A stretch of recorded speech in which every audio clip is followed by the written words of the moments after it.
Hi, this is my profile genre presentation, and I did it on an article actually Professor Malloy gave to me called Fighting to Survive by David Denby, and I got it on the New Yorker website.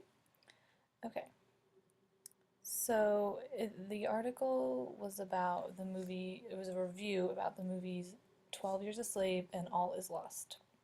And in the article, the author kind of assumes that we haven't seen the movies, but his aim was not to make us go see them. It wasn't like a movie review where they like go in depth about the actors and like the sets. It was more like an in-depth review, kind of to question how humans make it through difficult times with the use of the 12 Years a Slave review, and then how people must realize that every single person has a story, which is kind of the review um, from All Is Lost. But I think the author kind of mainly focuses on 12 Years a Slave, or at least kind of shows more interest in that movie.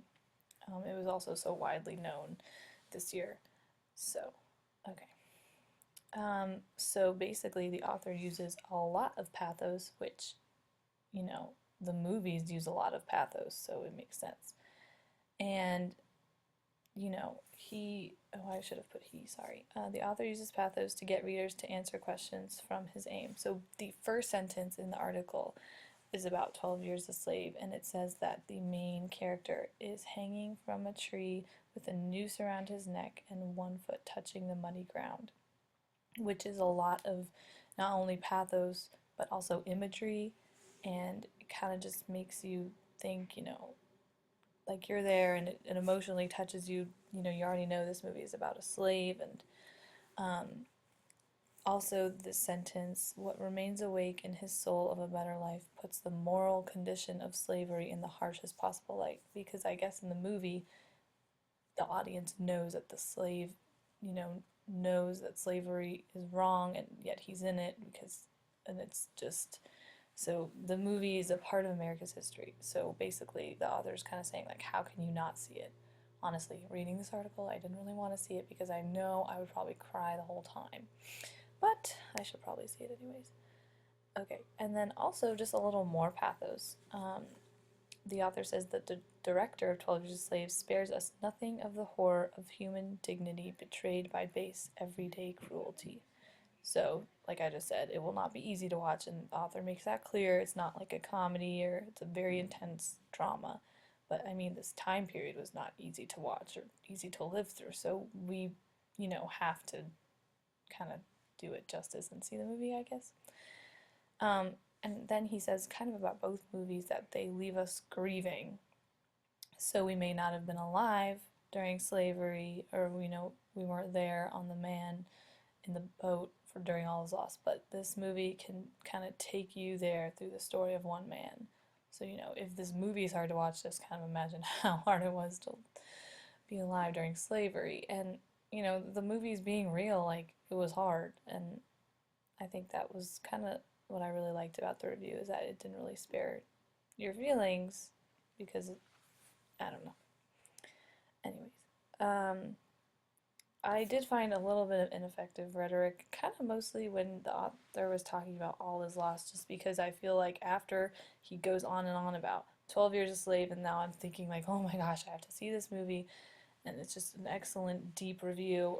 I don't know, I think All Is Lost was kind of just a little ineffective in itself to be in the article.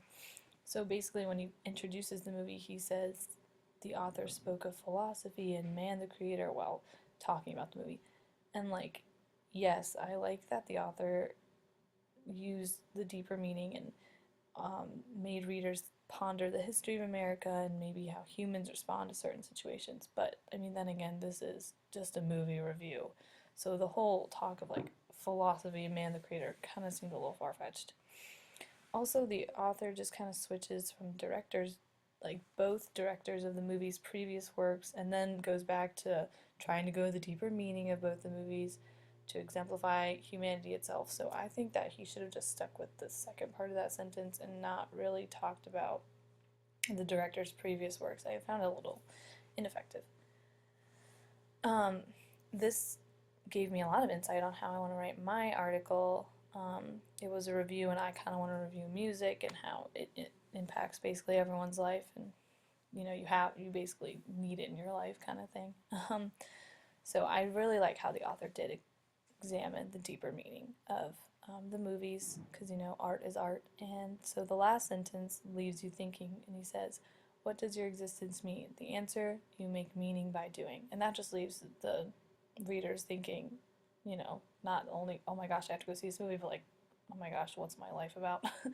kind of thing. And I really liked that, actually. And so I kind of would like to examine the deeper meaning of songs and like lyrics to specific songs and genres that touch us and we like to, I guess, answer the bigger question, what does your existence mean? But also just kind of like, how do certain songs put you in a certain mood, and how lyrics can kind of like get you through the day if they're like inspirational or happy or something.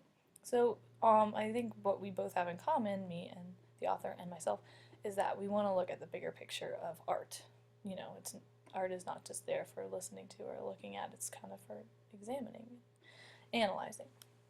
And this is a link to my article, and then that is it. The end. Thank you.